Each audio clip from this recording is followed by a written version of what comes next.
จะกินซะโอเค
ใส่เนื้อนี้ผักเลยใส่มะเขือก้อนหมูแล้วก็ใส่ซีนหน่อยนึงบวงไว้ผักสามเหลี่ยมเอาซีนผักโอ้น้องหนิงบ่เน้นผักแต่เน้นตอนกับบักเผ็ดเน้นไอ้กินเขียวก่อนน้องนะวิธีน้องนะกินแมนใส่สลัด1 ใบมะเขือ1 ตอนใส่มะนาวเนี่ยใส่มะเขือป่นเนี่ยซีนนึงนี่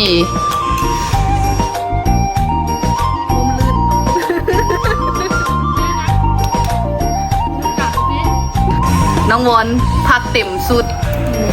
เนี่ยน้องอ๋อกินโอ้น้องอ๋อแห้งเต็มสุดนี่น้องอ๋อใส่บักเผ็ดเม็ด1บ่แม่นเม็ด1บิ้ง1ตัวไป